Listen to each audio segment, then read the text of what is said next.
ఎఫెసీయులు రాసిన పత్రిక 1వ అధ్యాయము 7వ వచనం అందరం కలిసి చదువుకుందాం. దేవుని కృప మహదైశ్వర్యమును బట్టి ఆ ప్రియుని యందు ఆయన రక్తం వలన మనకు విమోచనము అనగా మన అపరాధములకు క్షమాపణ మనకు కలిగి ఉన్నది. ప్రార్థన చేసుకుందాం. మా ప్రియమైన యేసుక్రీస్తు ప్రభువా, నీకు వందనాలు ప్రభా. ఇదిగో ఈ వచనం ద్వారా మీరే మాట్లాడండి, బలపరచుమని, నీ సన్నిధి ప్రోక్షించమని, నీ దాసుని మరుగుపరచుమని యేసునామములో ప్రార్థిస్తున్నాను తండ్రి, ఆమేన్. ప్రియ సహోదరి సహోదరులారా, ఇక్కడ మనం గమనించినట్లయితే దేవుని కృప మహదైశ్వర్యమును బట్టి ఆ ప్రియుని యందు ఆయన రక్తం వలన మనకు విమోచనము అనగా మన అపరాధములకు క్షమాపణ మనకు కలిగి ఉన్నది. హల్లెలూయా. ఏమని ఉందా? కలిగి అంటే దాని అర్థం ఏంది? అయిపోయింది, జరిగిపోయింది, క్షమాపణ వచ్చేసింది అని అర్థం. హల్లెలూయా. ఇక్కడ మనం గమనిస్తే ఈ యొక్క మాటలకున్న అర్థాన్ని మనం లోపలగా అంతరంగాన్ని మనం వెళ్తే, దేవుని కృప మహదైశ్వర్యను బట్టి ఆ ప్రియుని యందు, ఇక్కడ ప్రియుడు ఎవరు? ఎట్లయితుంది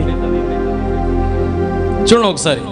దేవుని కృపదైశ్వర్యను బట్టి ఆ ప్రియుని యందు ఆయన రక్తం వలన, ప్రియుడు ఎవరో కాదు, నువ్వు నేనే. హల్లెలూయా. ప్రియుని యందు ఆయన రక్తం వలన, ఆయన ఎవరు ఇక్కడ? యేసుక్రీస్తు ప్రభు. యేసుక్రీస్తు రక్తం వలన మనకు విమోచన కలిగింది, పాప క్షమాపణ మనకు కలిగింది. హల్లెలూయా. ఈ రోజున మీ పాపాలు క్షమించబడ్డాయా అని ఎవరైనా అడిగితే మనం ఏం చెప్తామంటే, ఏమో నాయనా నాకేం తెలుసు, నాకేం తెలియదు కదమ్మా. ఏమా ప్రభుని నమ్ముకున్నావా? నమ్ముకున్నాను. బాప్తిజం తీసుకుంటున్నావా? తీసుకున్నాను. బల్ల తీసుకుంటున్నావా? తీసుకుంటున్నాను. మరి నీ పాపాలు క్షమించబడ్డాయా అంటే ఏమో కదా. అందుకే ఈరోజు ఈ వచనం ద్వారా ప్రభు మనతో మాట్లాడాలని ఆశగా ఉన్నాడు. అందుకే అనగా మన అపరాధములకు క్షమాపణ మనకు కలిగి ఉన్నది. మీరు ఒకటే మాట ఎవరైనా అడిగితే ఏం చెప్పాలంటే, నా పాపములు క్షమించాడు నా యేసుక్రీస్తు ప్రభువు. హల్లెలూయా. నా అపరాధములు, నా దోషములు, నా ఇబ్బందులు సమస్త అన్నిటినీ కూడా ప్రభు తీసివేసి నాకు సంతోషాన్ని, సమాధానాన్ని దేవుడు నాకు ఇచ్చాడు. పోయిన శుక్రవారం ఇలాగే ఉపవాస ప్రార్థన కూడిక జరుగుతూ ఉంది. ఉపవాస ప్రార్థన కూడిక జరుగుతూ ఉంటే నేను వాక్య ప్రసంగంలో చెబుతూ మీకు గుర్తుందో లేదో కొంతమందికి ఏం చెప్పానంటే, ఒక్క ఫోన్ కాల్ మీ అమ్మ మీ నాన్నకు చేయండి ఒకసారి, లేదంటే మీ పిల్లలకైనా ఒక ఫోన్ కాల్ చేయండి. కొంతమంది అలిగి ఉంటారు కదా, సంవత్సరాలు అమ్మ నాయనతో మాట్లాడరు, పిల్లలతో మాట్లాడరు. అట్లా ఉన్నప్పుడు మధ్యలో వాక్యం చెప్తే ఈ మాట అన్నప్పుడు లైవ్లో చూసే ఒక అక్క, లావణ్య అనే ఒక అక్క, ఈ దేవుడు నాతోనే మాట్లాడినాడేమో అనుకొని వాళ్ళ అమ్మకు ఫోన్ చేసిందంట. అమ్మ నాకు నిన్ను చూడబుద్ధి అవుతుందమ్మా, నాకు సంవత్సరం పైన అయిపోయింది అనగానే వాళ్ళ అమ్మ నాయన కన్నీరు పెట్టి మరుసటి రోజు ఉదయాన్నే ఇంటికి వచ్చేసినారంట. హల్లెలూయా. ఎన్ని రోజులు పట్టిందంట వాళ్ళ మధ్యలో గ్యాపు? సంవత్సరం పట్టిందంట అమ్మ నాయన ఇంటికి రాక, కూతుర్ని చూడక. కానీ ఒక్క వాక్యము ద్వారా, దేవుని మాట ద్వారా కుటుంబాలు ఏమవుతున్నాయి? ఇప్పుడు కట్టబడుతూ ఉన్నాయి. హల్లెలూయా. దేవుడు గొప్ప కార్యాలు చేస్తాడు. ఎందుకంటే ఆయన దేవుడు, మనుషులు మనం చేయలేం. దేవుడు సమస్తాన్ని గొప్ప కార్యాలు చేయగలడు. అందుకే ఆయన తండ్రి కుడిపార్శ్వాన్ని విడిచిపెట్టి ఈ లోకానికి దిగొచ్చి, శరీరధారునికి ఈ లోకానికి వచ్చి, నా పాపముల కొరకు ఆయన శిలువ మీద రక్తాన్ని కార్చి చనిపోయి మృత్యుంజయుడై మరణాన్ని జయించి సైతానుగా నోరును ఆయన మూపించాడు. హల్లెలూయా. ఇప్పుడు చెప్పండి, నీ అపరాధములు క్షమించబడ్డాయా? నీ పాపములు క్షమించబడ్డాయా? ఎవరి ద్వారా? యేసుక్రీస్తు రక్తము ద్వారా మనకు విమోచన కలిగి ఉంది. విమోచన అంటే అర్థం ఏంటంటే, ఇప్పుడు ఒకవేళ మనకి ఎవరైనా సంఖ్యలు వేశారనుకోండి, ఆ సంఖ్యలు తీసేటప్పుడు వాడు ఎంత సంతోషపడతాడంటే, ఈ రోజు నుంచి నేను బయటికి వెళ్ళిపోతున్నా అంటే వాని అర్థం ఏంది? ఇప్పుడు నాకు విమోచన, నాకు స్వేచ్ఛ దొరికింది, నాకు స్వాతంత్రం దొరికింది అని ఆ ఒక ఖైదీ మనసులో అనుకుంటాడు. స్వేచ్ఛ ప్రభు మనకి ఇవ్వాలని, స్వాతంత్రం మనకు ప్రభు ఇవ్వాలని, ఆయన బిడ్డలుగా సమస్తాన్ని అనుభవించాలని ప్రభు మనకు సమస్తాన్ని ఉచితముగా ఆయన మనకు ప్రసాదించాడు. ఇక్కడ ఎవరైనా బాప్తిజం డబ్బులు ఇచ్చి తీసుకున్నారా? ఎవరైనా రక్షణ డబ్బులు ఇచ్చి ఎవరైనా తీసుకున్నారా? అంత సీనే లేదు. అందరికీ ప్రభు ఏం చేశాడు? ఉచితమైన కృపతో. అదే మనం చదువుకున్నాం, దేవుని కృప మహదైశ్వర్యమును బట్టి, దేవుని కృప ఐశ్వర్యమును బట్టి ఈరోజు మనం బ్రతుకున్నామంటే, ఈరోజు మనం సుఖ సంతోషాలతో ఆనందంతో జీవిస్తున్నామంటే అది కేవలం మన దేవుని కృపయే. హల్లెలూయా. ఈరోజు నీ కష్టములు, నీ ఇబ్బందులు అన్నిటి కూడా ఏదో ఒక దేవుడు పులి స్టాప్ పెడతాడు. అయితే నువ్వేం చేయాలా? విశ్వాసంతో ప్రభువుని నీవు వెంబడించాలి. దేవా, నువ్వే నా దగ్గరికి రా, నువ్వే నన్ను బాగు చేయి, నువ్వే నన్ను నా స్థితి మార్చు, నా గతి మార్చు, నువ్వేరా అన్నావు అనుకో, దేవుడు రాడు. మనము మొదటిగా వాక్యంలో ఒక మాట ఉంది, మొదటగా నా నీతిని నా రాజ్యాన్ని వెతుకువాడు ధన్యుడు, వర్ధిల్లింపబడతాడు. హల్లెలూయా. మొదటగా మనం ఏం వెతకాలంట? ఆయన నీతిని, ఆయన రాజ్యాన్ని. నీతి అంటే అర్థమైంది, నీతి అంటే అర్థమైంది మోసాలు చేయడమా, దొంగతనాలు చేయడమా, వ్యభిచరించడమా, లేదంటే ఏదో ఒకటి లోకంలో వాడిని చేయడమా? నీతి అంటే ఏంటంటే, నీతి అనే ఈ కవచాన్ని మనం ధరిస్తే ప్రభు దగ్గర మనం ఎత్తబడతామంట. హల్లెలూయా.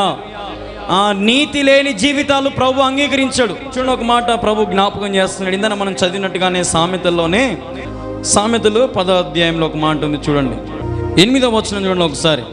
జ్ఞానచిత్తుడు ఉపదేశమును అంగీకరించును, పనికి మాలిన వదరబోతూ నశించును. హల్లెలూయా. జ్ఞానవంతుడు ఏం చేస్తాడంటే, ఇప్పుడు వాక్యం వింటాడంట, నిద్రపోడంట. హల్లెలూయా. జ్ఞానచిత్తుడు ఉపదేశం అంగీకరించును, పనికి మాలిన వదరబోతూ నశించును. ఈరోజు పనికి మాలినటువంటి వారిని దేవుడు ఏం చేస్తాడని రాశాడు? నశింపజేస్తాడంట. హల్లెలూయా. నశించిపోయే దారిలో ఈరోజు మానవులు నడుస్తారు. ఒరేరే, ఆ దారంతా ముళ్ళ కంపలు ఉంటాయి, రాళ్ళు ఉంటాయి, గచ్చు ఉంటుంది, పోవద్దురా, నీ బండి పంచర్ అవుతుంది, నీ కారు పంచర్ అవుతుంది అంటే లేలా ఇదే దగ్గర, ఇట పోతే గవుక్కిన పోతామని పోతే ఏమైపోతుంది? టైరు పంచర్ అని అవుతుంది. ఆ అడవిలో ఎవరు మనకు సహాయం చేయరు, మళ్ళా మనమే దిక్కులేని సావు మనం ఆడ సావాల. నశించిపోయే దారిని వెతుక్కుంటున్నాం ఈరోజు ప్రియ సహోదరి సహోదరులారా, ఈ యొక్క ఉపవాస ప్రార్థన కొడుకు నువ్వు ఎందుకు వచ్చావో ప్రభువుకు తెలుసు. ఒకవేళ నీవు నశించిపోయే దారిలో ఉన్నావేమో, ఆ దారిని తీసివేసి ప్రభు చెప్పినట్టుగా ఆయన ఉపదేశమును అంగీకరించి ప్రభు మార్గములో నడవండి. హల్లెలూయా. నడుస్తే గొప్ప కార్యాలు చూస్తాం. దేవుని వెంబడించిన వారందరూ, దేవునితో పాటు ఉన్న వారందరూ, దేవుని చుట్టూ ఏర్పరిచిన జన సమూహం అందరూ కూడా ఆయన ఉపదేశాలు అంగీకరించారంట. ఆయన ఒక్క ప్రసంగం చెప్తే కొన్ని వేల మంది కూర్చొని వినేవారంట. అప్పుడు ఇట్లా మైకులు లేవు, సౌండ్ సిస్టమ్ లేదు, ఏమీ లేదు. కానీ విశ్వాసముతో దేవుడు చెప్పిన మాటలు వారి చెవున వేసుకున్నారు. కాబట్టి ఈరోజు నువ్వు నేను క్రైస్తవులుగా మార్చబడ్డాం. ఎంతోమంది మిషనరీలు, ఎంతోమంది దైవ సేవకులు, ఎంతోమంది ఈ లోకానికి, ఈ మన ఇండియాకైనా మన ప్రపంచానికైనా వచ్చి అనేక మందిని బాగుపరిచి ఈరోజు మనల్ని నిలబెట్టడం గల కారణం ఎవరంటే ఆయన ఉపదేశాన్ని అంగీకరించిన వారే. హల్లెలూయా. ఇప్పుడు చెడ్డవాడు మనకు మంచి నీతులు చెప్తాడు, ఎవడైనా చెప్పడు. ఏం కాదురా, తాగురా అంటాడు కదా. ఒరే, నేను తాగితే చెడిపోయినాలే, నువ్వెందుకు చెడిపోతావు అని అన్నాడు. రా కూర్చో, ఇది తాగు, ఇది చెయ్యి, అది చెయ్యి అంటాడు. అంటే వాడు పాప పనులు చేస్తున్నాడు, వాని జీవితం అయిపోయిందని తెలుసు. కానీ వాడు వేరే వాళ్ళ జీవితాన్ని కూడా ఏం చేస్తాడు? ఆర్పేస్తాడు.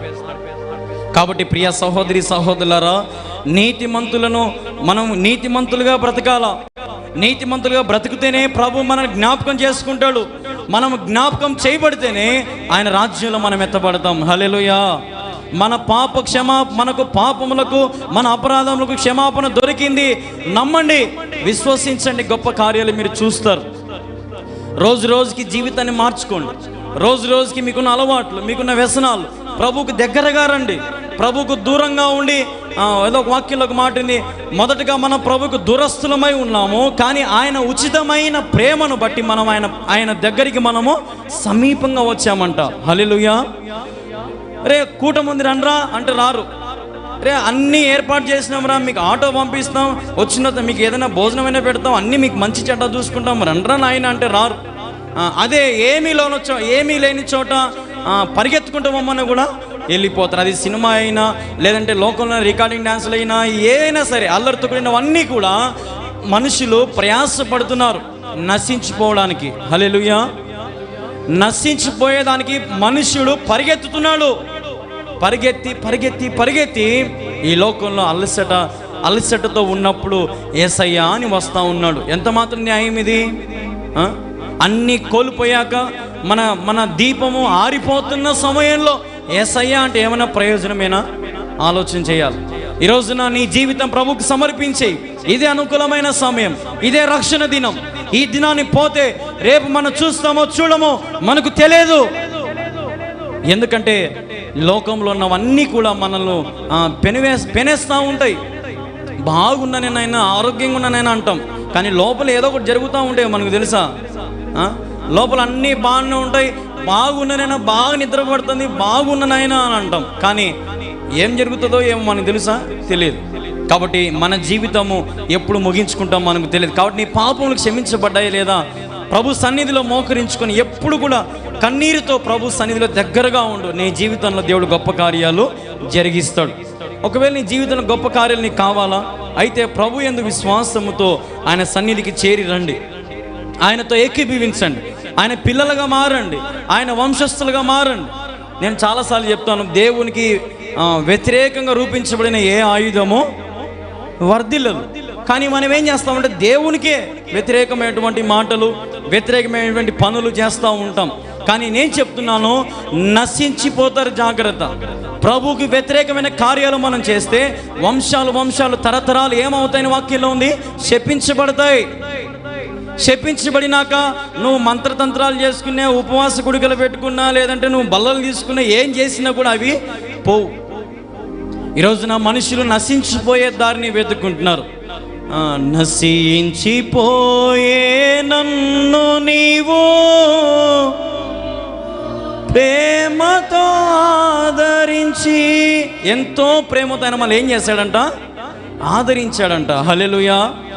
నశించిపోయే బ్రతుకును, కుళ్ళిపోతున్న బ్రతుకును, పాడైపోయిన మన జీవితాన్ని దేవుడు మనల్ని ఆదరించి ఒక చేయిని బట్టి లేపుతున్నాడంట. హల్లెలూయా. ఇప్పుడు నువ్వు బండి మీద పోతూ కింద పన్నావు అనుకుందాం. నీ చుట్టూన వాళ్ళందరినీ చూసి నవ్వుతే నీకు ఎట్లుంటుంది? అది లోకం. ఏం చిన్నగా రావచ్చు కదా, అంత స్పీడ్ ఏమి అని చుట్టూ లేపరు, ఎవడు లేపడు, ఈ మాటలే.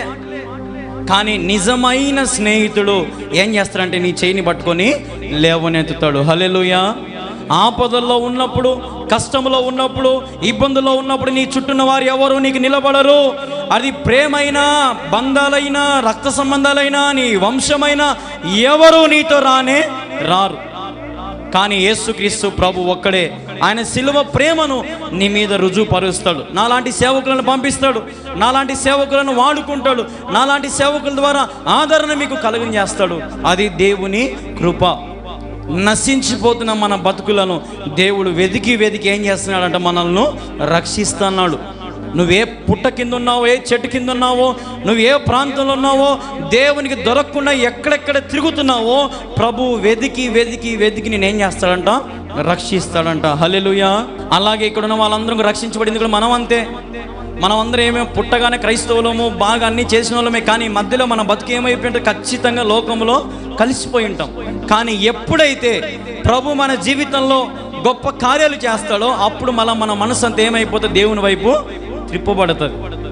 ఈరోజు ఇక్కడున్న నీవు, నేను ప్రభు యందు సంపూర్ణ రక్షణ, ప్రభు యందు సంపూర్ణ విధేయతతో మనం ఉంటే, చూడండి ఒక మాట, కీర్తన గ్రంథం 136 అధ్యాయం చూడండి ఒకసారి, 13వ వచనం చూడండి ఒకసారి. ఎర్ర సముద్రంలో ఆయన పాయలుగా చీల్చెను, ఆయన కృప నిరంతరముండునంట. ఏంది? ఎర్ర సముద్రాన్ని ఏం చేశాడంట? పాయలుగా చీలిపోయిందంట. అది పోనీ నేలంతా ఏమన్నా తడిగా ఉందా? ఎట్లుందంట? ఆ నేలంతా ఎండిపోయినట్టు ఆరిన నేల మీద ప్రభు నడిపిస్తాడు కదా. ఆరిన నేల మీద ప్రభు మనం నడిపిస్తాడు. మనం అనుకుంటాం, ఓ అమ్మ ఈ సముద్రం ఇట్ట పడిపోతే, మన మీద పడిపోతే, పొరపాటున ఆ మట్టి మన లోపల తీసుకొని పోతే అని మనం భయపడతాం. కానీ ప్రభు మనల్ని అంట వదిలిపెట్టాడు ఆయన. హల్లెలూయా. ఆగని హోరులో, కరెక్ట్ కదా, ఇశ్రాయేలు ప్రజలందరూ కూడా మోషే మాట విని ఆగకోకుండా నడుస్తూ ఉన్నారు. ఆ ఆగని హోరులో ఈ ఎర్ర సముద్రం అడ్డం వచ్చింది. అడ్డం వచ్చినప్పుడు మోషే ప్రార్థించగా ఎర్ర సముద్రం ఏమైపోయింది? పాయలుగా చీల్చబడింది. పాయలుగా చీల్చబడినప్పుడు ఆరిన నేల మీద ఇశ్రాయేలు ప్రజలందరూ కూడా క్షేమముగా అటుపక్కకి వెళ్ళిపోయారు. వారిని వెంబడించినటువంటి ఈ సైన్య ప్రజలు, అధికారులు, రాజులందరూ ఏమైపోయారు? ఆ సముద్రం వాళ్ళ మీద కప్పబడిందంట. హల్లెలూయా. ఇప్పుడు ఒక మాట చెప్తాను. ఇప్పుడు చిన్న పిల్లోడు మన ముందర నిలబడుకొని ఉంటాడు. మనం రారా అంటేనే వాడు ఎవరిని చూడకుండా మన దగ్గరికి ఎందుకు పరిగెత్తి వస్తాడు తెలుసా? వానికి అటుపక్క ఇటుపక్క గురి పెట్టుకోడు. నువ్వు రారా అని చేతులు చాచగానే వాడు పరిగెత్తుకుంటూ వచ్చి నిన్ను ఏం చేస్తాడు? పట్టుకుంటాడు. అలాగే ఈ ఆరిన నేల ఎదురుగా తండ్రి అయిన దేవుడు నిలిచిన్నాడంట కాపరిగా. ఎప్పుడైతే లాస్ట్ ఉండేవాడు ఇటుపక్క అడుగు పెట్టినాడో సముద్రం మూతబడిపడిందంట. హల్లెలూయా. గుర్రాలు చక్రాలు వేసుకొని లచ్చకలు అని పరిగెత్తుకుంటా వస్తూ ఉన్నారంట. లాస్ట్ వాడు ఎప్పుడైతే నేల మీద అడుగు పెట్టినాడో దేవుడు దాని అంతా ఏం చేసినాడు? మళ్ళా మూసేసినాడు. హల్లెలూయా. అంటే దాని అర్థం ఏంటంటే ప్రభువుకి వ్యతిరేకముగా నువ్వు ఎన్ని కార్యాలు చేసినా అవి పరలోకమందున దేవుడు ఓర్చుకోడు. హల్లెలూయా. ప్రభువుకి అసాధ్యం ఏంటంటే ఈ లోకం లేదు. గుర్తుపెట్టుకో. నువ్వు ప్రభువుకి వ్యతిరేకమైన కార్యాలు మనం తలపెడితే నష్టపోయేది మనమే. ఎందుకంటే ప్రభు మనల్ని ఆరిన నేల మీద నడిపిస్తున్నాడు. హల్లెలూయా. ఆరిన నేల మీద నడిచేంత వరకు మనకి ఏ ఇబ్బందులు రావు. ఎప్పుడైతే ప్రభువుని వ్యతిరేకిస్తామో ఆ పాయలు చీల్చబడిన సముద్రమే మనకేమవుతుందంటే ముప్పుగా మారిపోతుంది. జాగ్రత్త. యేసు ప్రభు మా దేవుడేలే, యేసు ప్రభు మా తండ్రి కదా, కరుణామయుడు కదా, దయామయుడు కదా అని నువ్వు వెర్రితనంగా ఆయన చూస్తే ఆయన ఓర్చుకోడు. మోషే లాంటి గొప్ప దైవజనున్నే ప్రభు ఏం చేశాడు? తన అనుకున్నటువంటి దేశానికి ప్రభు నడిపించలా. వాగ్దానం చేసిన భూమికి మోషే నడిపిలా. మోషేని తీసుకున్నాడు ఆయన. హల్లెలూయా. మోషే ఎక్కడో ఒక చిన్న పొరపాటు చేశాడు. ప్రభువుకు నచ్చలా, దేవునికి నచ్చలా. ఏం చేశారు? మోషేని తప్పించేసి యెహోషువను అలా పెట్టినారు. కాబట్టి నేనేం చెప్తున్నానంటే, నువ్వు ప్రభువుకి వ్యతిరేకముగా ఒక్క పని నువ్వు చేసినా, అది పాపమైనా పోనీ అది ఏదైనా సరే, చెడు మాటలైనా లేదంటే లోకంలో ఉన్న వాటి ఏవైనా సరే, నువ్వు ఒక్కటి చేసినా ప్రభు దాన్ని అంగీకరించాడు. మన జీవితము మన కంట్రోల్లో పెట్టుకోవాలి. మన జీవితము, మన మైండ్, మన చేతులు, మన కాళ్ళు సమస్తం మన స్వాధీనంలో ఉండాలా. హల్లెలూయా. కానీ లాస్ట్కి మనమందరం ఎవరి స్వాధీనంలో ఉండాలంటే దేవుని స్వాధీనంలో ఉండాలా. హల్లెలూయా. దేవుని స్వాధీనంలో మనము ఉండాలి. ఎందుకంటే మనం ఆయన సొత్తు. ఆయన మనల్ని ఏం చేశాడు? విలువ పెట్టి ఆయన మనల్ని కొన్నాడు. మన పాపములన్నిటికీ ఆయన ఏం చేశాడు? రక్తము కార్చి మన పాప క్షమాపణ మనకు దయచేశాడు. ఆయన శిలువ మీద ఒక మాట పలుకుతాడు. 7వ మాట పలికినప్పుడు ఆయన గట్టిగా ఒక కేక వేస్తాడు.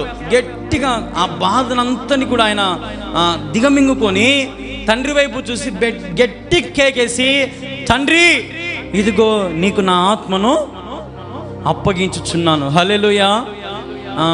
ఆ గట్టిగా కేకలో ఎంత బాధ దాగుందో.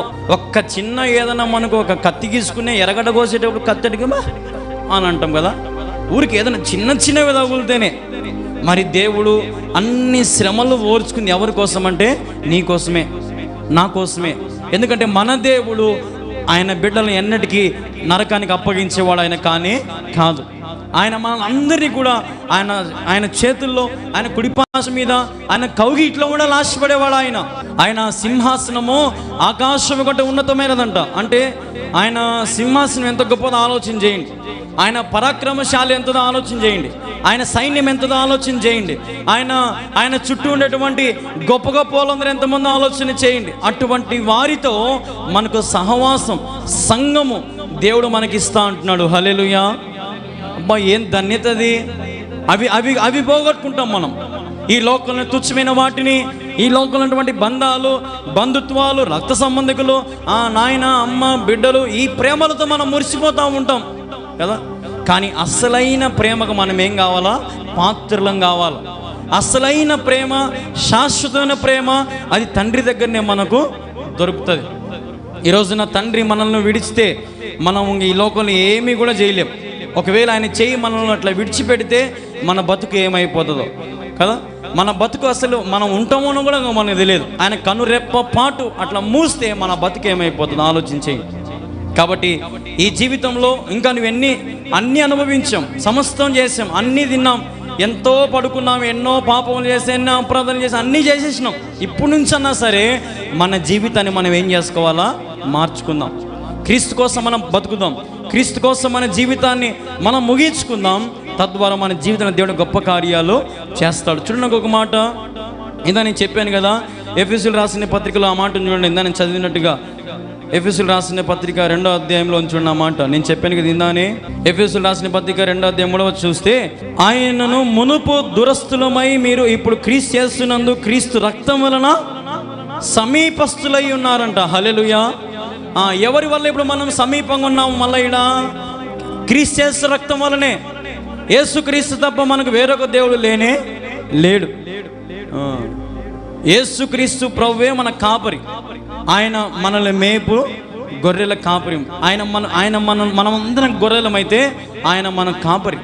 ఆయన మనకు లైట్, ఆయన మనకు వెలుగు, ఆయన మన మార్గములో ఒక త్రోవకు ఆయన వెలుగై ఉన్నాడు. కాబట్టి ఆయనకు సమీపంగా ఉంటే ప్రతి విధమైన వాటన్నిటినీ జయమునికి అనుగ్రహించునుగాక. హల్లెలూయా. అన్నా నేను కృంగిపోతున్నానన్నా, అన్న నాకెవ్వరూ లేరు అన్న, నా ఒంటరి బ్రతుకన్నా, నాది అవమానాలన్నా, నిందలన్నా, కష్టాలన్నా, అప్పులన్నా, నాకు అసలు విలువే లేకుండా పోయిందన్నా అని బాధపడుతున్నావేమో, ప్రభువుకు సమీపంగా ఉండు. ఏదో ఒక రోజున ప్రభు నేను ఏం చేస్తాడు? తలగా ఆయన నిన్ను నియమిస్తాడు. హల్లెలూయా. నమ్మిన వారు ఒకసారి గట్టిగా హల్లెలూయా చెప్పండి. కాబట్టి రోమీయులకు రాసిన పత్రిక 5వ అధ్యాయం 9వ వచనం కూడా చూడండి అదే రీతిగా. కాబట్టి ఆయన రక్తం వలన ఇప్పుడు నీతిమంతులుగా తీర్చబడి మరింత నిశ్చయముగా ఆయన ద్వారా ఉగ్రత నుండి రక్షించబడుదుము. ఉగ్రత నుండి రక్షించేవాడు ఎవరు? మళ్ళా యేసుక్రీస్తు ప్రభువే. యేసుక్రీస్తు ప్రభు వారు మన నరకాన్ని నుంచి తప్పించడానికే ఈ లోకానికి వచ్చాడు. ఆయన ఈ లోకానికి వచ్చి ఆయన ఎన్ని కార్యాలు చేశాడో మనకు తెలుసు. ఆయన ఎన్ని సూచన క్రియలు చేశాడో మనకు తెలుసు. కొన్ని వేల ప్రసంగాలు నేను అందించాను. దేవుడు చేసిన కార్యాలు, ఆయన చేసిన సూచన క్రియలు, ఆయన చేసినటువంటి గొప్ప గొప్ప పలుకులతోనే గొప్పవన్నీ జరిగిపోయినాయి. అంత గొప్ప దేవుడు చెప్తున్న మాట ఏంటంటే ఆ మాట, నీతిమంతులుగా మీరు తీర్చబడుదురు. హల్లెలూయా. ముందేమో పాపాలు పోయినాయి, పాపాలు క్షమించబడ్డాయి. తర్వాత ఏమైంది? సమీపస్తులుగా మనము వచ్చేసినాం. ఇప్పుడు మనం ఏం కావాలంట? నీతిమంతులుగా ఎంచబడాలా. హల్లెలూయా. ఇప్పటి నుంచి మీరందరూ నీతిమంతులుగా ఉంటారని దైవ సేవకునిగా నేనైతే ఆశపడుతున్నా. అటు ఆశ ప్రభు తీర్చును గాక. ఆమేన్. ఈ చేత్తో లంచాలు తీసుకోకుండా, ఈ చేత్తో, ఈ కాళ్ళతో, ఈ నోటితో, ఈ కళ్ళతో అపవిత్రమైన వాటిని చూడకుండా, లోకంలో వాటన్నిటిని పక్కన పెట్టి ప్రభు కోసం బ్రతకండి. సమయం దొరికితే బైబిల్ చదువుకోండి, సమయం దొరికితే మోకరించి ప్రార్థన చేసుకోండి, సమయం దొరికితే ముసలమ్మ ముచ్చట్లు పెట్టుకునే బదులు దేవుని మాటలు చెప్పుకోండి. దేవుని గురించి, ఆయన శక్తి గురించి, ఆయన మహిమ గురించి, ఆయన బలము గురించి తెలియపరచండి. ఈరోజున క్రైస్తవులలో కొదవ ఏంటంటే అదే. వేస్ట్ మాటలన్నీ మాడుతాము, వేస్ట్ కార్యాలన్నీ చేస్తాము, లేనిపోయిన రాజకీయాలన్నీ చేసుకుంటూ ఉంటాం. కానీ ప్రభువును ముందు పెట్టాం. ప్రభువును ముందు పెట్టం కాబట్టి మనకు అన్ని కష్టాలు, అన్ని ఇబ్బందులు, అన్ని శ్రమలు వస్తాయి. ఒక్కసారి ప్రభువును ముందర పెట్టు. హీ ఈజ్ ద వే, ఈయనే మనకు మార్గం అన్నాడు కదా. నేనే మార్గము, నేనే సత్యము, నేనే జీవం అన్నాడు. ఇప్పుడు ఆదికాండం 2వ అధ్యాయం 7వ వచనం ఒక మాట చూడండి. మళ్ళా, దేవుడైన యెహోవా నేల మట్టితో నరుని నిర్మించి వాని నాసికారంధ్రములో జీవం ఆయను ఊదగా నరుడు జీవాత్మ ఆయను. అంటే ఇప్పుడు నువ్వు ఎవరి ద్వారా వచ్చినావు? ఇప్పుడు తండ్రి అయిన దేవుని ద్వారా వచ్చినాం. ఇప్పుడు నీ వయసు ఎంత అని నన్ను అడిగారు అనుకో, నా ఈ శరీరానికి 26 సంవత్సరాలే, కానీ నా ఆత్మకు దేవుడు ఏమని రాశాడు చూడండి. ఏమని ఉందాడా? నిర్మించి వాని నాసికారంధ్రంలో జీవ ఆయును ఊదగా, అంటే ఎప్పుడు ఊదాడు ఈయన? ఎప్పుడు ఊదాడు? 6000 సంవత్సరాల కిందట ఊదాడు ఆయన. హల్లెలూయా. తండ్రి ఈ లోకానికి వచ్చి ఆదామును చేశాడు కదా. 6000 సంవత్సరాల చరిత్ర ఈ బైబిల్ మన చేతిలో ఉండేది. ఇప్పుడు ఈ 6000 సంవత్సరాల చరిత్ర ప్రభు ఇప్పుడు మనలో ఉన్న ఆత్మకు వయసు లేదు. మన ఆత్మకు జీవం ఇచ్చింది ఎవరంట? ఎవరు? దేవుడే. మనం ఏదో ఒకరు ఈ లోకంలో విడిచి వెళ్ళినప్పుడు మట్టిలో కలిసిపోతాం, కానీ తిరిగి మన ఆత్మ ఎక్కడికి వెళ్ళిపోతుందని రాసింది వాక్యంలో? దేవుని వద్దకు తిరిగి వెళ్ళిపోతుంది. అంటే దాని అర్థమైంది, యెహోవా ఇచ్చాను, యెహోవా తీసుకోనేను. అంటే మనం ఇప్పుడు ఎవరు దయాదాక్షిణ్యతతో బతుకుతున్నాము? కొంతమంది అంటారు, నువ్వు నా దయాదాక్షిణ్యతతో బ్రతుకుతున్నావు, నేను పెడితే నువ్వు తింటాను, నా కాళ్ళ పడుండు కదా. ఈ మాటలన్నీ మనం వింటాం, కానీ అస్సలుగా ఎవరి దయాదాక్షిణ్యతతో బ్రతుకుతున్నాం మనం ఇప్పుడు? దేవుని దయాదాక్షిణ్యతోనే. ఎందుకంటే ఆయన మనకి ఏం ఊదాడంట? జీవ వాయువు ఊదాడు ఆయన. ఇప్పుడు బొమ్మలు ఉంటాయి, ఆ బొమ్మలను చూసి మనకి అవి మన మాదిరి అవి మాట్లాడగలుగుతాయా? అవి మన మాదిరి ఏమైనా పనులు ఆలోచనలు చేయగలుగుతాయా? ఏం చేయలేవు. అవి దాంట్లో ఏమంటారు అప్పుడు? నిర్జీవమైనవి కదా. మనం ఏంది ఇప్పుడు? జీవము కలిగినటువంటి వారం. ఇప్పుడు నిర్జీవానికి జీవానికి తేడా ఉన్నట్టు పాపులకు నీతిమంతులకు తేడా ఉండాలి కదా. ఉండాలా లేదా? చెప్పాలి, నోటితో చెప్పాలా? ఉండాలా లేదా? ఉండాలా. మరి మనం ఏం చేస్తాం? పాపుల గుంపే. నీతిమంతులుగా మారండి నాయన, మీకు జీవం ఇచ్చింది దేవుడు, మీకు జీవవాయువు ఇచ్చింది దేవుడు. దేవుని కోసం బ్రతకండి, దేవుని కోసం మరణించండి, ఆయన కోసం సమస్తాన్ని విడిచిపెట్టైనా ఆయన వెంబడించండి అంటే, ఓయమ్మో మాకొద్దు నాయన, మాకు ఇదే కావాలా, మాకు ఇదే సుందరము, ఇదే అందము, ఇదే మాకు లోకంలో అన్నీ కూడా మాకు కావాలి. హైదరాబాద్లో పహిల్వాన్లు అని కొంతమంది ఉంటారు. పహిల్వాన్ అంటారు అనమాట వాళ్ళని. అంటే ఒకప్పుడు వాళ్ళు బాక్సింగ్లు చేసేవాళ్ళు. ఇప్పుడు వాళ్ళు వయసు పెద్దవగానే వాళ్ళు ఏం చేస్తారంటే మెడ నిండుతో ఇంత లావు చైన్లు, అంత బంగారు చైన్లు వేసుకొని, ఏళ్ళకన్నీ పెద్ద పెద్ద ఉంగరాలు పెట్టుకొని వాళ్ళంతా బంగారు వేసుకుంటారు అనమాట. వాళ్ళు మొత్తం ఈ షర్టు కూడా బంగారు వేసుకుంటారు అనమాట. కానీ ఖచ్చితంగా వాళ్ళు ఎక్కడికి పోయినా సరే వానికి కాపులా ఉండాల్సిందే. ఇప్పుడు వాని బంగారుకు వానికి పొరపాటున ఎవరన్నా బంగారు మీద ఆశపడి వాడిని చంపేస్తే లోకంలో వారు ఖచ్చితంగా ఏం చేస్తారు? అటువంటి కనపడితే ఏం చేస్తారు? చంపుతారు. అందుకని అతను పోలీసులను పెట్టుకుంటారు, అక్కడ ఇన్ని చేస్తారు.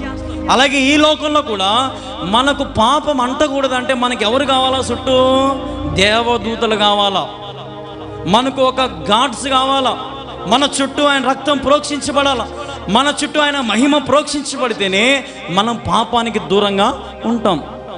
మన మనసు చెప్తా ఉంటుంది, రే నువ్వు తప్పు చేస్తున్నావురా, ఏం కాదు ఒక పినుసుదే కదా అంటే తక్కువ పినుసు దొంగతనం చేస్తారు కొంతమందిగా బండ్ల కాడ. ఏం కాదులే, రిబ్బన్ బ్యాండే కదా.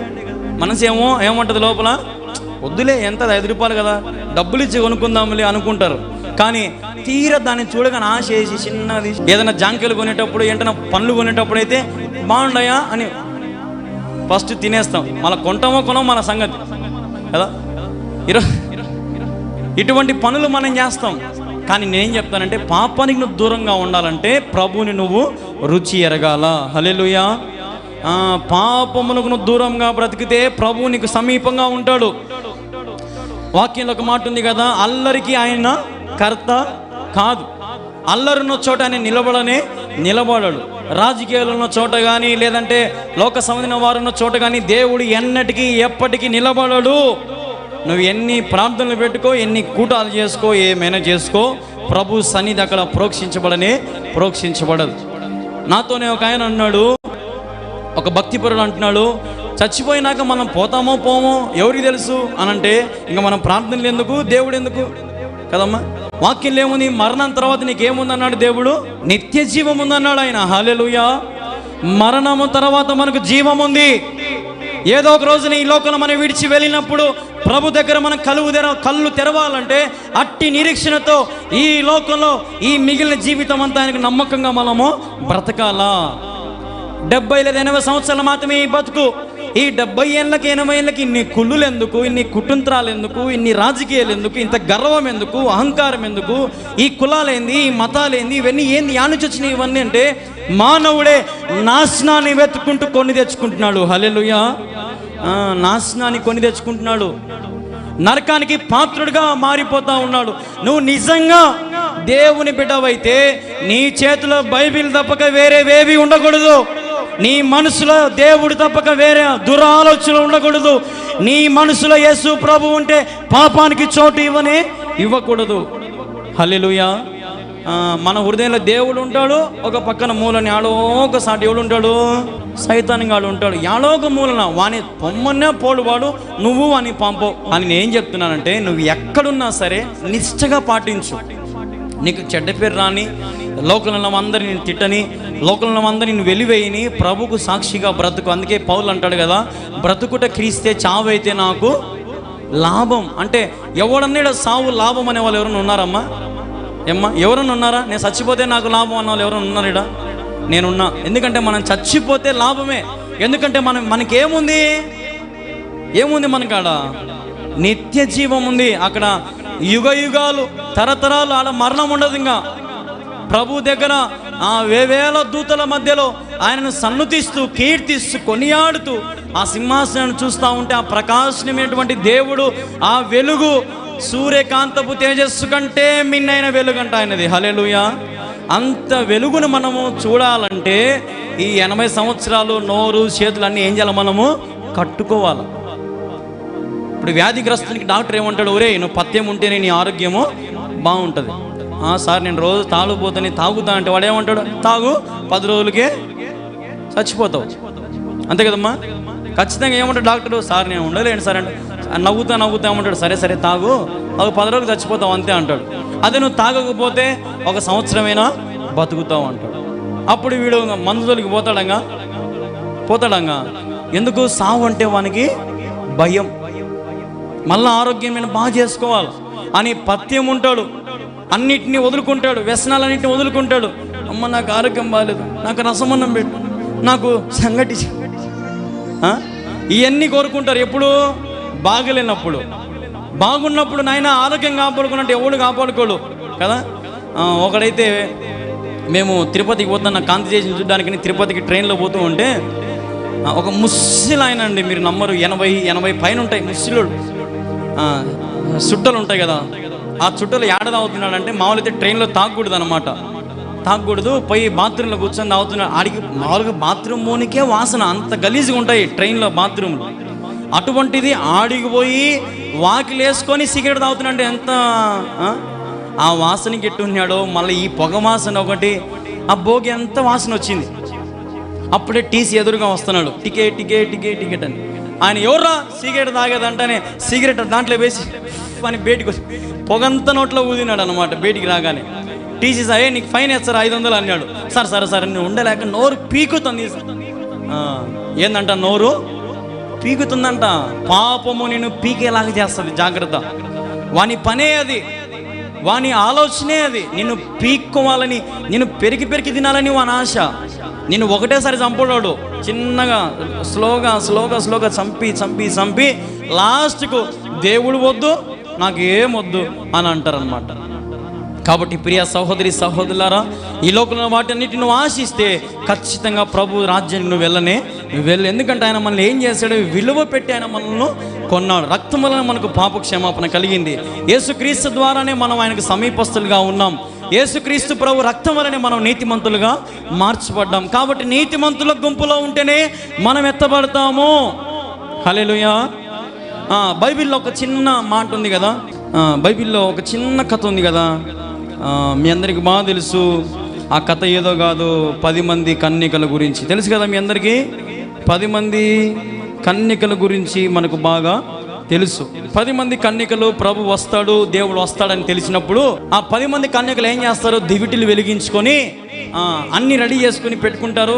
మంచి వస్త్రం, బాగా స్నానం అన్నీ చేసుకుని బాగుంటారు. అసలు ఎక్సలెంట్గా, అబ్బా ఏం భక్తి పనులు అనుకుంటాం, అట్లుంటారు. ఇప్పుడు కొంతమంది కూటం అంటానే, ఆదివారం అంటానే, ఏ రోజు లేనంటే ఆ రోజే తెల్ల చీర కట్టుకొని బైబిల్ పెట్టుకొని సంకలు పెట్టుకొని వచ్చి బల్ల తీసుకొని పోతారు. ఇంటికి పోగానే నల్ల పాపాలన్నీ చేస్తారు. యాక్షన్ అన్నమాట. ఇవన్నీ వేషధారణ. ఊరికే పైన వస్త్రం తెల్ల చేసుకుంటే సరిపోదు, హృదయం కూడా ఎలాగ ఉండాలమ్మా? ఎట్లుండాలి హృదయము? నలుపు ఉంటే బాగుంటుందా? హృదయము తెలుపుగా ఉండాలి. బుద్ధిగా ఆ కన్యకలందరూ కూర్చొని ఉన్నారు. బాగా కూర్చొని ఉంటే రాత్రి అయింది, అర్ధరాత్రి అయిపోతా ఉంది, అందరు బాగా నిద్రపోతుంటే ఒక ఇద్దరు ముగ్గురు లేచి ఏమే మన దీపాలు ఆరిపోయిట్టున్నాయే, మన బతికెట్టే, యేసు ప్రభు తండ్రి వచ్చే మనం ఎత్తబడలేమే ఎట్లా అంటే ఉండు వాళ్ళని అప్పడుగుదాంలే, వాళ్ళు ఖచ్చితంగా ఇస్తారులే, వాళ్ళు చాలా మంచోళ్ళు అని అనుకుని అంటేనే ఏమే మీ 5 మంది దగ్గర దీవిటులు ఎక్స్ట్రా నూనె కూడా ఉంది, కొంచెం నూనె మాకు ఇస్తారా అంటే వీళ్ళేమన్నారు, మాకు మీకు చాలదు, మా దగ్గరను కొంచెమే ఉన్నది, పోయి అంగడికి పోయి తెచ్చుకో. అంగడికి పోయి సహాయం చేయలే, వీళ్ళు సహాయం చేయలే. ఒకవేళ నేనేమనుకుంటానంటే, బైబిల్ అన్నీ రాయరు కదా, ఆడోళ్ళు జాన్సులు కదా, ఆమె ఏమనింటదంటే, అందులో 5 మందిలో ఒక ఆమె ఏమంటుందంటే, నిద్రపోయి సావకుంటే పోయి తెచ్చుకొని సావచ్చు కదూ అని ఉంటుంది కదా. అంతసేపు నిద్రపోకుంటే రాత్రి పోయి నూనె తెచ్చుకోవచ్చు కదా, అవునా కదా. ఇప్పుడు వాళ్ళని అడుక్కుండే బదులు అడుక్కుండేలో పోయి తెచ్చుకోవచ్చు కదా. అంటే దాని అర్థమైంది వాళ్ళకు బరువు, వాళ్ళకు పోవడానికి తెచ్చుకోవడానికి బరువై ఎదుటలను చేయిజాప అడుక్కుంటున్నారు. వాళ్ళు కూడా వీళ్ళకి ఏం చేసినారు, ఉట్టి చేతులు చూపించినారు అన్నమాట. అప్పుడు వీళ్ళు పరిగెత్తపోయి నూనె తెచ్చుకుందామంటే నూనెలో అంగడోడు లేడు, వాని బతిమాలి వాడిని లేపుకొని తెచ్చుకునే కలిగిన యేసు ప్రభు తండ్రి వచ్చేసినాడు, వీళ్ళను తీసుకొని వెళ్ళిపోయినాడు. మొత్తం ఎంతమంది ఉన్నారు ముందాడా, ఎంతమంది పోయినారు? 5 మంది. ఎందుకు విడవబడినారంటే వారు నిద్రపోతుతనము, సోమరితనము ఇవన్నీ కలిగి ఉన్నారు కాబట్టి ప్రభు వారిని పరీక్షించాడు. దేవుడు రాకడ సమీపంగా ఉంది అని మనం అంటాం, కానీ ఒక మాట గమనించండి, అందరూ అంతటి రక్షణ పొందినప్పుడే దేవుడు వస్తాడంట. హల్లెలూయా. దేవుడు ఊరికినే వచ్చి ఊరికి నీతిమంతులు ఒక్కనే ఎత్తుకోబోడు. అందరూ అంతటా రక్షణ పొంది మారు మనసు పొందిన ప్రతి ఒక్కరిని లేవనెత్తుకొని పోయేంత వరకు ఆయన రానే రాడు. హల్లెలూయా. ఇవన్నీ నాకు ప్రభు బయలుపరుస్తూ ఉంటాడు. ప్రభు ఎట్లా ఏంది నీ రాకడు ఎప్పుడు అని అడిగినప్పుడు ప్రభు అంటాడు, ఇంతకుముందు మీకు గుర్తుంది లేదో, 2020 సంవత్సరం డిసెంబర్ 21వ తేదీన యుగాంతం వస్తుంది అని టీవీలలో న్యూస్ పేపర్లో వచ్చింది. అమ్మా వచ్చిందా? ఒక సినిమా కూడా తీసినారు యుగాంతము అని. జరిగిందా? జరగల. మళ్ళీ పోయిన నెల ఏమో జూలై 18వ తేదీన యుగాంతం వస్తుంది, సముద్రం లోపల అగ్నిరవ్వలు పేలుతూ ఉన్నాయి, మన భూలోకం అంతంగా అయిపోతుంది, నీళ్ళన్నీ వచ్చి మన ఇళ్ళ మీద పడితే చచ్చిపోతామని అన్నారు. అయిందా? కాదు. ఎందుకంటే వాక్యం నెరవేరబడుతుంది. అందరూ అంతటా రక్షణ పొందినప్పుడే దేవుడు వస్తాడంట. హల్లెలూయా. బుద్ధి లేని కన్యకలు ఎందుకు వదిలిపెట్టాడంటే, మొదటగా దేవుడు సమయం ఇచ్చాడు. ఎందుకు ఏమని సమయం ఇచ్చాడంటే, లేటుగా వచ్చినాడు. ఆయన చెప్పిన టైంకి రాలేదు. దేవుడు వచ్చినాడు చెప్పిన టైంకమ్మా, ఏమ్మా వచ్చినాడు, మీరు చదివినారు కదా, వచ్చిన టైంకి వచ్చినాడు దేవుడు. ఆలస్యమైంది అని ఉంటుంది చూడండి, ఆలస్యమైంది ఉంటుంది అనమాట. దేవుడు రానప్పుడు వీళ్ళందరూ వచ్చాలని ఎదురు చూస్తారు, పోయి నూనె తెచ్చుకోకుండా ఉంటారు, అన్నీ కూర్చోంటారు గుడ్లో గోపాల మాది. కొంతమంది అంతే గాల్లో దీపం పెట్టి యేసయ్యా అని అంటారు. హల్లెలూయా. ఊరికే గాల్లో దీపం పెడతారు, దేవా నన్ను కనుకరించు, నన్ను కాపాడు, నీవు లేకపోతే నేను లేను, నా ప్రాణం నీవే, నా సర్వం నీవే. కానీ ఎప్పుడైతే మనం చేతులు అడ్డం పెడతామో ఆ దీపం మనం ఆరిపోకుండా ఏం చేయొచ్చు, మనం కూడా కాపాడుకోవచ్చు. ఆ బుద్ధి లేని కన్యకలాగా చాలామంది మనం ఉన్నాం. సోమరితనానికి అలవాటు పడ్డాం, తిండిపోతనానికి అలవాటు పడ్డాం, నిద్రకు అలవాటు పడ్డాం, అన్ని లోకంలో వాటన్నిటికీ వ్యసనాలన్నిటికీ అలవాటు పడ్డాం. ప్రభు వచ్చినప్పుడు బుద్ధి గలవారు మాత్రమే ఎత్తబడతారు, బుద్ధిహీనులు మాత్రము విడవబడతారు. పోయి వాకిలు వేసుకోగానే ఈ బుద్ధి లేని కన్యకలు పోయి అని వాకిలు కొడితే ప్రభు వాకిలు తీసి లోపలికి వచ్చారా అమ్మా, రండిమ్మా అన్నాడా? ఆయన దేవుడు కదా, కరుణించచ్చు కదా, రాణించుకోవచ్చు కదా లోపలికి. అంటే దాని అర్థం ఏంటంటే, దేవునికి ఒక్క పాపము చేసి ఆయన ఒప్పుకోడు. చాలా జాగ్రత్తగా ఉండాలి మనం, చాలా అంటే చాలా జాగ్రత్తగా ఉండాలి. అది మాటలైనా ప్రవర్తన క్రియలైనా అది ఏదైనా సరే నువ్వు చాలా ఆచి తూచి నడుస్తేనే చెప్పలేం పరలోకానికి పోతాం లేదని. కాబట్టి మునుపు మనం పాపాత్ములై ఉన్నాం, పాపులమై ఉన్నాం. కానీ ఇప్పుడు క్రీస్తు యేసు కృపదైశ్వర్యాన్ని బట్టి మన పాపములనే విమోచన మనం కలిగించి ఆయన రక్తం వలన మనకు పాప క్షమాపణ మనకు దేవుడు కలిగించాడు. కాబట్టి క్రీస్తు యేసునందు విశ్వాసం ఉంచండి, నీవును నీ ఇంటి వారు గొప్ప ఆత్మరక్షణ పొందేదరు. ఈరోజు నీతిమంతులుగా మనం బ్రతుకుదాం.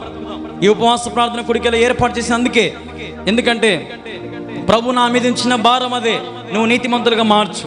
సత్యమైన సువార్తను అందించు, సత్యమైన వాక్యాన్ని అందించు. వచ్చిన అలిగినా ముడుచుకున్నా ఏమైనా సరే నువ్వు చెప్పేది చెప్పు, నీ పక్షం నేను ఉంటా.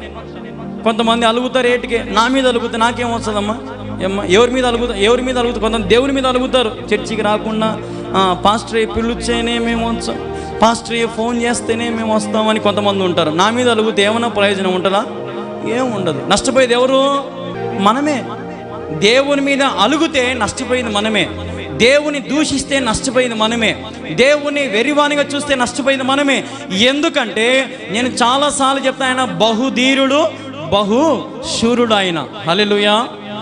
ఆయనకి ఎవరు సాటి రాలేరు, ఆయనకి ఏ మానవుడు సాటి రాలేరు. ఎందుకంటే ఆయన ఒక్కడే సర్వ సృష్టిని ఆయన చేతిలో ఉన్నాయంట, ఆయన చేతిలో ఉన్నాయి, ఆయన కన్ను దృష్టిలో ఉన్నాయి. ఆకాశము నా సింహాసనం, భూమి నా పాదపీఠం అని. అంటే ఈ భూమి అంతా ఇప్పుడు ఎవరి కాళ్ళ కింద ఉంది? దేవుని కాళ్ళ కింద ఉంది. కానీ మనల్ని పరిపాలించేది మాత్రం సైతాన్ గాడు. ఇప్పుడు మనం పరిపాలించేది ఎవరు? ఇప్పుడు సైతాన్ గాడు. వాడు పరిపాలన మనం ఉన్నాము, అన్నీ చేస్తూ ఉంటాం. జాగ్రత్త, ఒకనొక రోజు దేవుడు వస్తాడు. వచ్చినప్పుడు నీ పాపములన్నింటిని బట్టి ఆయన క్షమాపణ నీకు రాకపోతే ఆయన సన్నిధిలో నువ్వు చేర్చబడలేవు. ఒకవేళ నీవు కానీ ఎత్తబడాలని నీవు నీ బ్రతుకును సరి చేసుకుని ఆశపడుతున్నావా? అయితే ఇది అనుకూలమైన సమయం. యవనస్తులారా, సహోదరి సహోదరులారా, పెద్దలారా, చిన్నలారా, ఈ మాటను వినండి. ప్రభు నిన్ను ప్రేమించి పిలుస్తున్నాడు. ఇదే సమయము.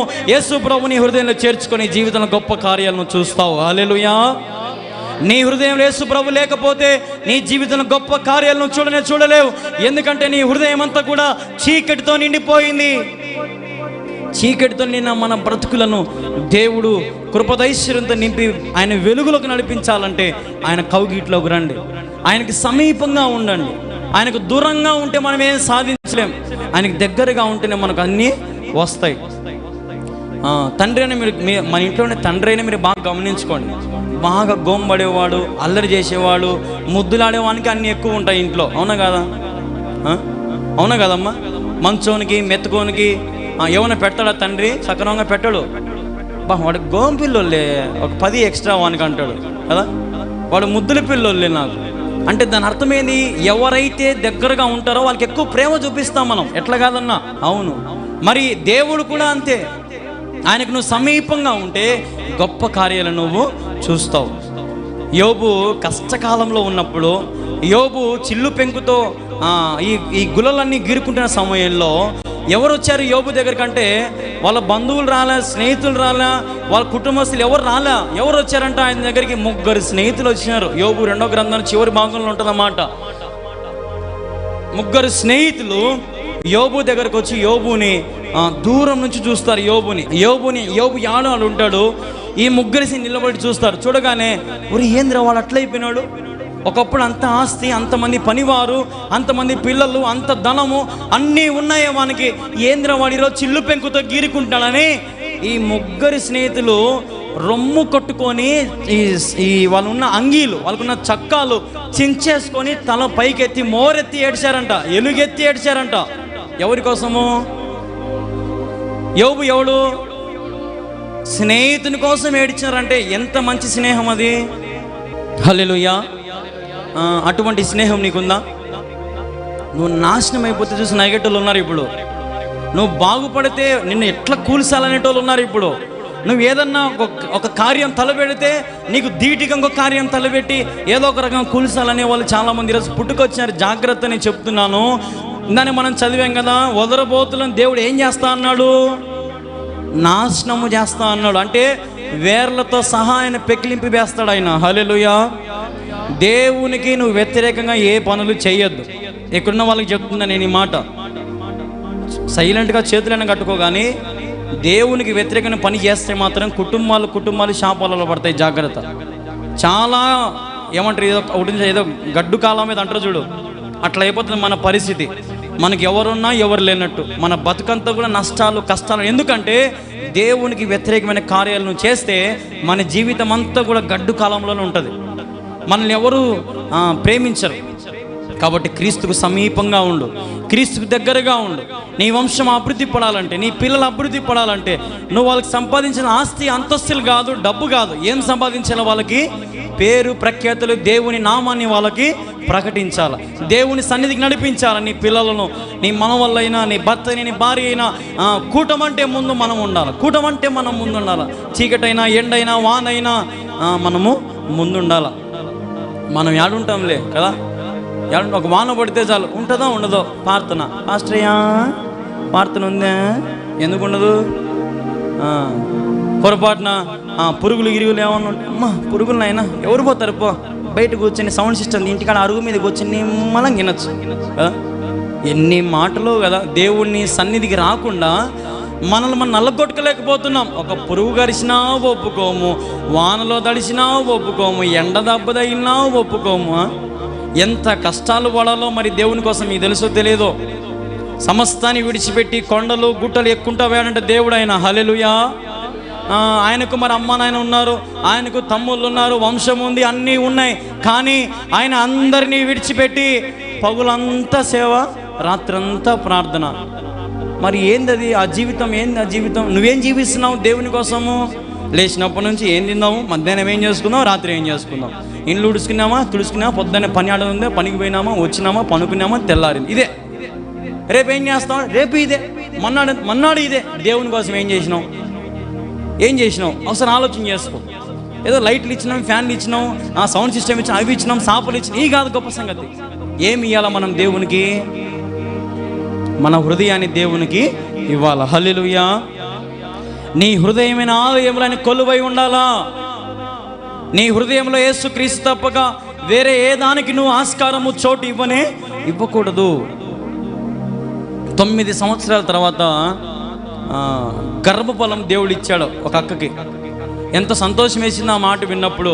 నాకైతే భలే ఆనందం వేసింది. ప్రభు సన్నిధికి వచ్చిన వారు, లైవ్లో చూసిన వారు, టీవీలో చూసిన వారు, ఎన్నో సాక్ష్యాలు, ఆశ్చర్యమైన కార్యాలు జరుగుతూ ఉంటే నేను అనుకుంటాను, ప్రభువా అసలు నేను యోగ్యుడునా?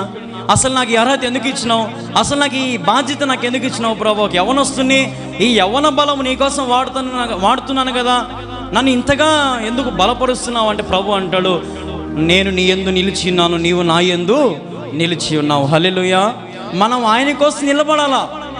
అప్పుడు ఖచ్చితంగా ఆయన మన కోసం ఏం చేస్తాడు? నిలబడతాడు. వ్యాధులలో, బాధలలో, కష్టములలో, నష్టములలో, మనం ఉన్న స్థితులు అన్నింటిలో కూడా ప్రభువే మనకు తోడుగా. ఎందుకంటే ఆయనకు సమస్తం మనల్ని ఎరిగి ఉన్నాడు. ఆయనకు మరుగైనదంటే ఈ లోకంలో ఏది లేదు. కాబట్టి నీ బాధ ఎవరికి చెప్పుకోవాలి నీకు అర్థం కావట్లేదేమో, నీ చింత ఎవరికి చెప్పుకోవాలని అర్థం కావట్లేదేమో, ఎవరికి చెప్పినా నీ బాధ తీరట్లేదేమో, యేసయ్య యొద్ద చెప్పుకో. సంవత్సరం తర్వాత అమ్మ నన్ను ఇంటికి వచ్చినారంట ఆ అక్కకి. నాకు చెప్తాను ఎంత సంతోషం వేసిందో. ఒక్క వాక్యం ద్వారా ఫోన్ చేసిందంట వాళ్ళ అమ్మకు, వాళ్ళకి, అమ్మ నాకు చూడబుద్ధి అవుతుందమ్మా, క్షమించమ్మా, చాంద్రలైందమ్మా, నేను అలిగి నువ్వు రా అమ్మ ఇంటికి అంటేనే. మరుసటి రోజు పొద్దున్నే ఆడున్నారో, ఏ పుట్టలో ఉన్నారో, ఏడ దాక్కున్నారో, ఏ ఊరిలో ఉన్నారో, మరి పొద్దున్న లేచేసరికి వాకిలు దిగానే ఎవరు కనిపించారంట అక్కకి? అమ్మ నాయన. ఈరోజు మనము ఎదుటోళ్ళని క్షమించాలి. గుర్తుపెట్టుకోండి, మనల్ని ఎంత ఎదిరించినా, మనల్ని ఎన్ని చేసినా కూడా మనము చాలా సైలెంట్గా ఉండాలి. ఎందుకంటే మనం సైలెంట్గా ఉంటేనే కార్యాలు జరుగుతాయి. నాకు కూడా చాలా వ్యతిరేకమైన దెబ్బలు తగులుతూ ఉంటాయి, వ్యతిరేకమైన కార్యాలు చేస్తూ ఉంటారు, వ్యతిరేకమైన మాటలు, వ్యతిరేకమైన పనులు చేస్తూ ఉంటాను. కానీ నేను చెప్తాను, అన్నీ వింటూ ఉంటా, చెవుని వేసుకుంటూ ఉంటా, కానీ సైలెంట్గా ఉంటా నేను. ఎందుకంటే కార్యం ఎవడు చేస్తాడు? దేవుడు చేస్తాడు. దేవుడు చేసినప్పుడు ఎంత పెద్దైనా సరే మోకరించి పరిగెత్త రావాల్సిందే. హల్లెలూయా. పరిగెత్త రావాల్సిందే ఒకానొక రోజున. అది పలక మీద అయి ఉండొచ్చు, లేదంటే బాగా ఏదైనా దేవుడు బాగా కొట్టి ఉండొచ్చు, ఏదైనా చేయొచ్చు దేవుడు. అప్పుడు వస్తారు. అంతవరకు మనం ఏం చేయాలా? ఎదురు చూడాలా. హల్లెలూయా. ఎదురు చూసి నాకు ఏం చేయాలా? మళ్ళీ వాళ్ళ మీద కక్ష సాధింపులు చేయకూడదు మనం. ఆ పొద్దున నట్టనేవే, ఈ పొద్దు నీ సంగతి చెప్తా అనొద్దు. మనం ఏమనాలా? క్రీస్తు ప్రేమతో మనం వాళ్ళని ఏం చేయాలా? మనము క్షమించాలా. హల్లెలూయా. ఒకవేళ ఇక్కడ ఉన్న వాళ్ళు ఎవరైనా, మీ బంధువులతో అయినా, మీ స్నేహితులతో అయినా, మీ తల్లిదండ్రులతో అయినా, మీ కుమార్తెను ఒకవేళ బాగా మాట్లాడడం లేదేమో, దూరంగా ఉంటున్నారేమో, ఒకసారి కలుసుకోండి. అన్నిటిని మర్చిపోండి, క్షమాపణ కలిగి ఒకరినొకరు ప్రేమించుకోండి. ఈ జీవితంలో, 80 సంవత్సరాల జీవితంలో నవ్వుతూ సంతోషంగా బ్రతకండి. ఏం సంపాదించుకుందామా అని పొద్దునే పిల్లలకు గాని రాకుండా పొద్దునే పనులకు పోయి పిల్లలు ఇంటికి వచ్చి పనుకున్నాక ఇంటికి వచ్చారు కొంతమంది ఉద్యోగస్తులు. పిల్లలకు తల్లిదండ్రుల ప్రేమ చూపించలేరు, పిల్లలకు అమ్మ ప్రేమ రుచి చూపించిన పరిస్థితులు వచ్చేసినాయి. ఆయమ్మని పెట్టి వెళ్ళిపోతారు. టౌన్లలో సిటీలలో అయితే ఆయమ్మని పెట్టేసి వెళ్ళిపోతారు. ఆ ఆయమ్మే పిల్లకు బాగుక్షేమాలన్నీ చూసుకోవాలి. ఈరోజు పరిస్థితులు అట్లా వచ్చేసినాయి. కాబట్టి నేనేం చెప్తున్నానంటే ఉన్న దాంట్లోనే సంతృప్తిగా ఉండండి, ఉన్న దాంట్లోనే సంతోషంగా ఒక 4 ముద్దలు కుటుంబంతో కలిసి కూర్చొని తినండి, అది సంతోషం. హల్లెలూయా. ఏం అదే కదా సంతోషమ్మా? కుటుంబం అంతా కూర్చొని బాగుంటుంది, ఒక్కడు ఒక మూలం కూర్చొని తింటే బాగుంటుందమ్మా? మీరే చెప్పండి. కుటుంబం అంతా కలిసి కూర్చొని తింటే ఎట్లుంటుంది? ఆ సంతోషం ఎట్లుంటుంది? మనం ఒకవేళ తిన్నా తినకపోయినా ఎదుటోని కడుపు నింపుతాం మనం కదా. హల్లెలూయా. అది ఆ సహవాసం కావాలి మనకి. ఆ ప్రేమ మనకి ఎక్కడ దొరుకుతుంది అంటే యేసుక్రీస్తు వల్లనే. హల్లెలూయా. క్రీస్తు ద్వారానే మనకు ప్రేమ, క్రీస్తు ద్వారానే మనకు సమస్త విధమైన వాటన్నిటికీ కూడా మనకు లాభము, అక్కర్లు మనకు తీర్చబడతాయి. కాబట్టి ఈ రోజున మన జీవితాలు స్థిరపరచబడాలంటే, మన జీవితం బాగుపరచబడాలంటే ప్రభు యొద్దకు రావాలి. ప్రభు యొద్దకు వస్తేనే మన జీవితాలు దేవుడు సౌందర్యమును ఆయన మన జీవితాన్ని ఉన్నత స్థితికి ఆయన మారుస్తారు. చూడండి ఒక మాట, కీర్తన గ్రంథం చూడండి ఒకసారి, 45వ అధ్యాయం చూడండి ఒకసారి, 11వ వచనం చూడండి ఒకసారి. ఈ రాజు నీ ప్రభు, అతడు నీ సౌందర్యమును కోరినవాడు, అతనికి నమస్కరించుము. దేని నమస్కరించాలంట? ఎవరిని నమస్కరించాలంట? మనము దేవుణ్ణి నమస్కరించాలంట. ఎందుకంటే ఒక మాట చెప్తాను, బాగా వినండి. ఆయన మన సౌందర్యాన్ని కోరినవాడు, మన హృదయాన్ని కోరినవాడు, మన చేతులు, మన సమస్తం మనం ఆయనకు ఇష్టలుగా మారాలా. అప్పుడే ఆయన మనం నమస్కరించగలము. హల్లెలూయా. నమస్కారం మనకు రావాలంటే ముందు మనకి ఏం లేయాలా? చేతులు లేయాలా పైకి కదా.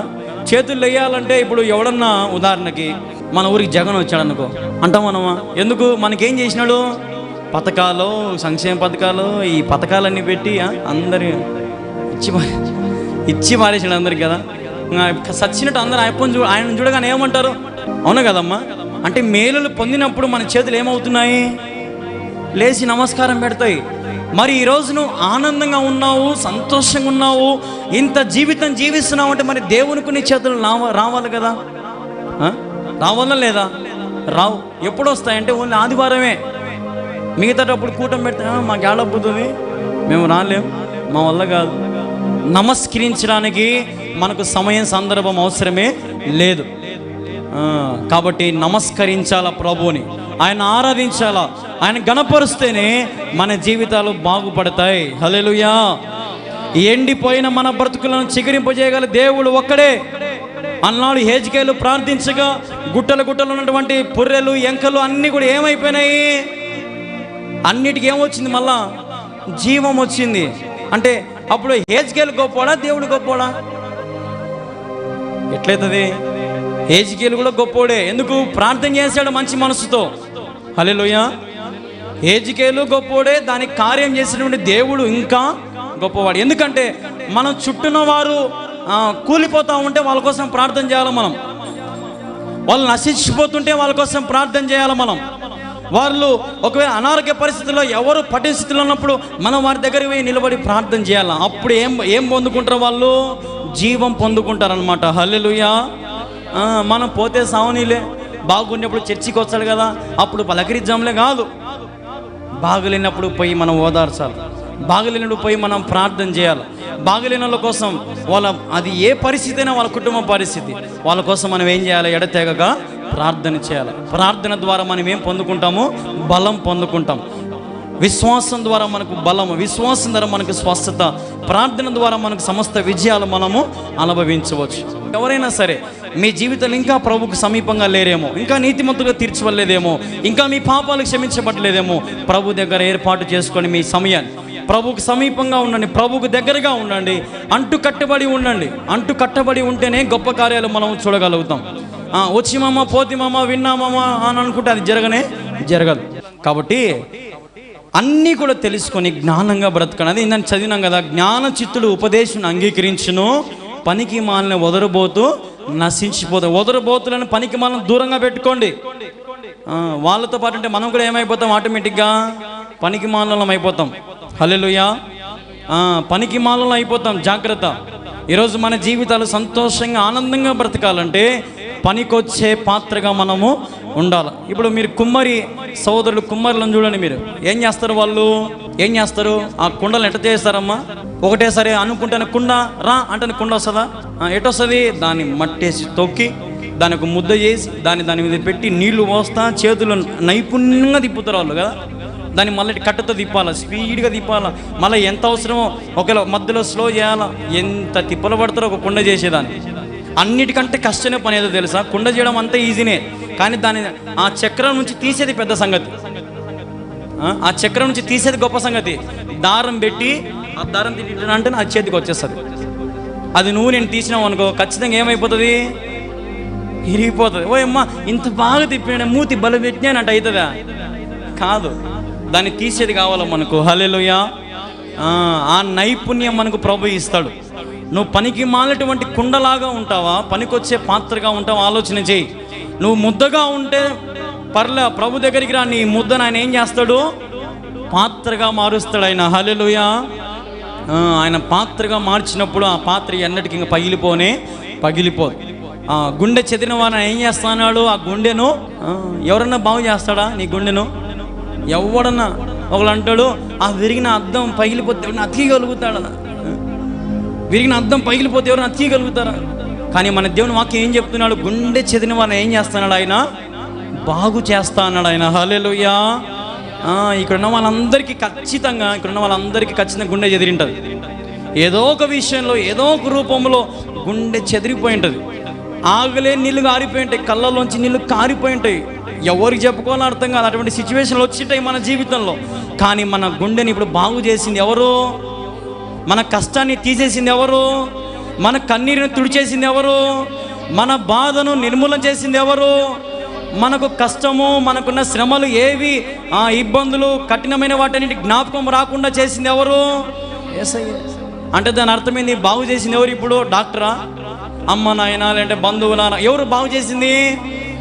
ఇంకా గుచ్చేటోళ్ళే బంధువులు. అందుకైతే ఈయన ఏం చేస్తారంటే గుచ్చు ఇంకా ఏందిరా పిల్ల ఏడిచేడి సస్తుంది, నువ్వేంది అనేది బాగుంది అంటే సావునే